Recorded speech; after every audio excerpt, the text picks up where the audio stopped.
Assassin's Creed 4 Black Flag might be the most overrated video game in existence. This game does everything that other ass Creed games get rightfully hated for, yet somehow it just gets a free pass. That doesn't seem fair. The combat doesn't have a lot of depth, but that's alright because it operates on the shallow but satisfying ideology that can also be used to describe your mother. You got counterattacks, shoves, and disarms. You also have the option of using guns and smoke bombs. The best part about this game's combat though are the takedowns. Takedowns are the real deal, and they're the only thing that makes this game's combat even a tad bit interesting. There are so many cool finishing animations here, especially with the dual swords, that make my monkey brain happy. But unfortunately, these good elements can't make up for how poo-poo garbage this game's combat can actually be. The fighting feels clunky and unresponsive a lot of times, which is probably due to the super heavy emphasis on locking you into animations. The game is also made to be literal baby mode, where the only difficulty you face is the game's own shortcomings. Can I please see what I'm doing? Hello? And I didn't know that it was even possible to make a combat system less mechanically intriguing than Assassin's Creed 3, but hey, here we are. You can always count on Ubisoft to disappoint. These Burger King fans require you to push them and then attack from behind, but many times, Edward will just switch targets out of nowhere, which basically robs you of your chance to kill them. You have the option to pick up enemy weapons, which doesn't even work most of the times because some genius over at Ubisoft HQ had the bright idea of mapping weapon pickup and counter to the same button.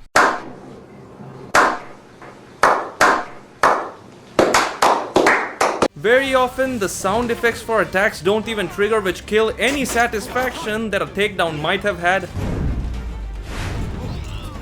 Sometimes the game will just refuse to let you switch weapons, so you just keep trying while the enemies beat your ass. This is such an inconsistent mess. I am not asking this game to be Batman Arkham level in terms of quality, but if you are gonna rip something off, at least try not to be the worst copy of it. This game basically tells the player that the best way to play is to wait for enemies to attack and then kill them with one single counter attack, and just rinse and repeat until you end up in Arkham Asylum. The stealth is basically the same story. You have tools like sleep darts and berserk darts, which make enemies go batshit crazy and start attacking anyone in sight. Of course, you have the various different types of assassinations as well, and it can be so damn satisfying once you know enemy positions and just enter this flow state where you just off these fools on the go. What's not satisfying is how fucking broken the AI is in this game. Enemies can just spawn out of nowhere. They are blind as a bat. Wow. Somehow these dudes don't notice a grown-ass man sprinting towards them at full speed. And have the memory of a goldfish. Wait, why isn't he shooting me? Oh! So apparently this guy fell so hard that he forgot that he was fighting me. Wow. Because of this, the stealth becomes really boring really quick. What the hell? How did you not see that, bro?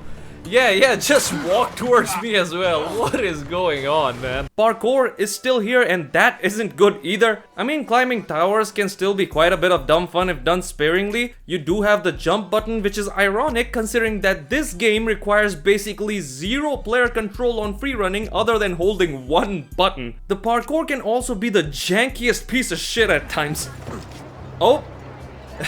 I guess we're not in the mood today, huh, Kenway? But you know, the bigger problem with the parkour here is the map design. Despite what the normies with no opinion of their own keep telling you based off a few heavily scripted TikTok clips, Unity does not have the best parkour in this series. That title also belongs to Assassin's Creed 2 because of its map design. Black Flag's map just doesn't have the kind of design or verticality that can make parkour as enjoyable as either of those two games. Of course, there are situations where the free running does look cool, but it doesn't seem to be that much of a focus point, which, to give them the benefit of the doubt, can be attributed to the setting, but that doesn't change the fact that it's just not that interesting, which makes this game's map one of the worst in the series when you talk about parkour. Speaking of the setting, the open world of this game is still gorgeous, man. Assassin's Creed 4 is one of those games that is not afraid to be vibrant. It is just bursting with color and life. The level of density of vegetation and the way the foliage reacts dynamically is still still a spectacle to behold. This game does not need a remaster or a remake, especially considering how dirty they did the Ezio trilogy. Now the biggest change that Black Flag brought to the series was the whole naval combat and exploration system.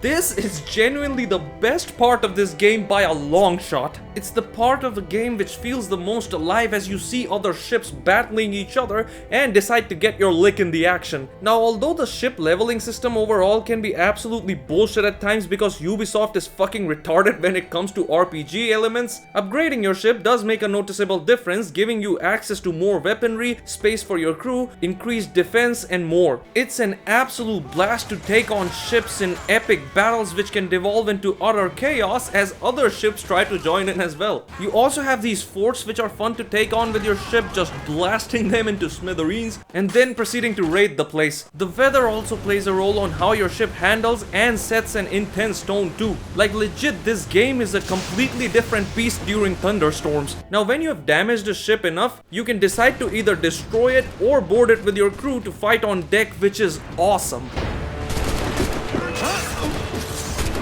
This is a fun, timeless system which is more seamless even compared to modern games like Pirate Yakuza in Hawaii. Even outside of battles, just sailing the seas with your crew under a clear sky as they sing shanties is a hell of a vibe, man. And I can't think of any other game that offers this good of a pirate experience. Down for the ride, oh ride away, boys, away.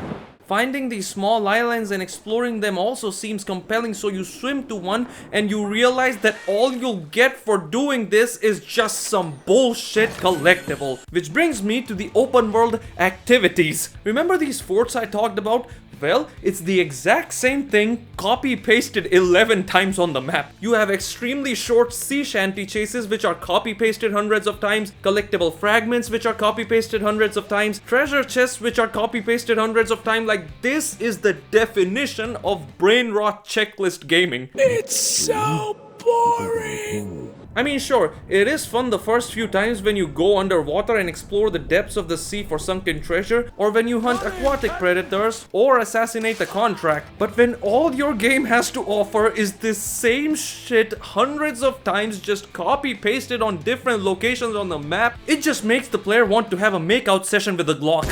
Assassin's Creed 4 Black Flag has one of the biggest video game maps ever, which is not a good thing. A bigger map does not equal better map, especially when the best that Ubisoft can do is fill all that space by copy-pasting content even harder. This game is so fucking bloated and mind-numbingly repetitive that by the time you get to the island where the next main mission is, you forget what was even happening in the main story. And now that I have mentioned it, the story of Assassin's Creed 4 is set during the golden age of piracy in the Caribbean. You play as Edward Kenway, whose core motivation is simple and very human: wealth, freedom, and status. He wants a better life for himself and his wife Caroline, whatever the cost. However, Edward accidentally stumbles into the Assassin-Templar conflict and decides to play both sides to benefit himself. The rest is up to you to find out. And oh yeah, there is a real-life subplot here which I would rather not talk about because it is absolute trash and I couldn't care less about it. It just takes away time that could have been spent fleshing out the main story more. Black Flag is a tale about selfish freedom versus earned responsibility. Early on, Edward doesn't give a damn about ideology and helps both assassins or Templars only when it benefits him financially. But as the story progresses,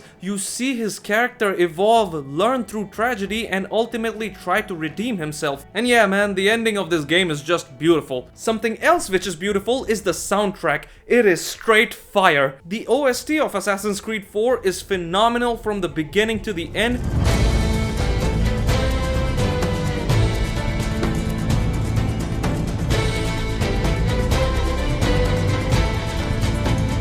And that is not even counting the awesome sea shanties. The supporting cast is also really good. Unlike the cardboard cutouts and propaganda mascots we get in Assassin's Creed games nowadays, the characters in Black Flag are memorable and have an actual personality to them. And I would profit better by using your organs for chum and your bones for char.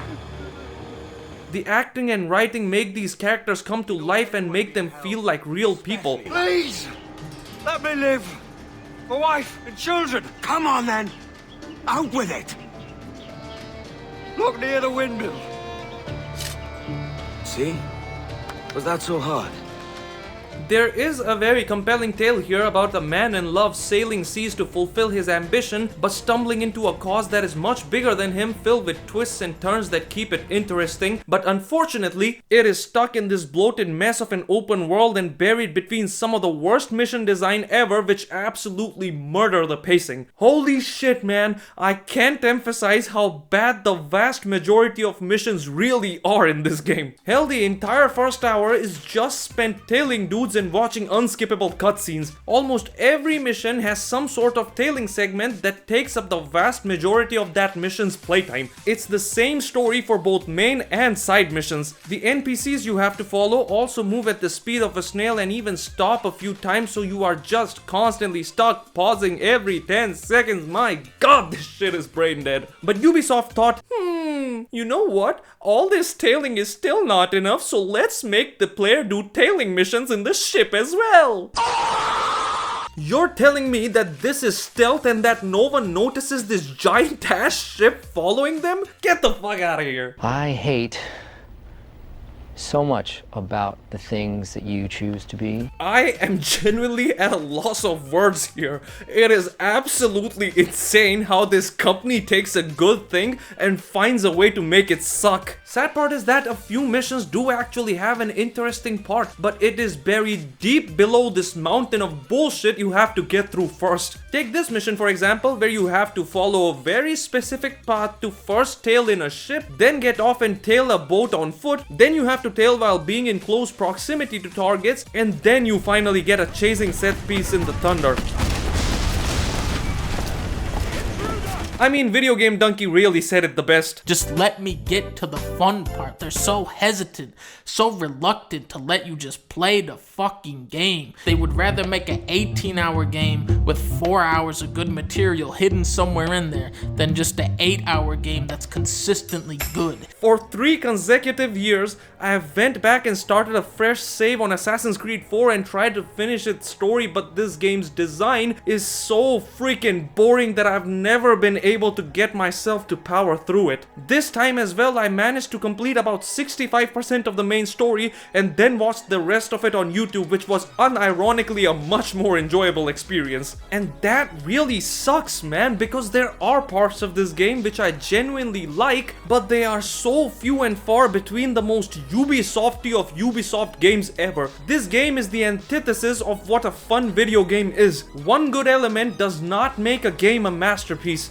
Most of the core gameplay systems like the combat, parkour and stealth are either bad or just okay here, and that is on top of a copy-paste boring ass checklist open world and straight up awful missions. Black Flag is not worthy of being in the same conversation as Assassin's Creed 2, and the only reason why people treat it like it's some holy grail is because 1. The naval combat system, which is the only good gameplay system here, makes it arguably the best pirate game till date, and 2. What we get nowadays is straight dog water. Assassin's Creed 4 Black Flag is the perfect example of wasted potential. It is a game that had the tools to be good, made by a studio addicted to mediocrity. Huge thanks to everyone who watched this video till the end. Here's another video that you'll definitely enjoy, so be sure to check it out as well. As always, subscribe and I'll see you next time.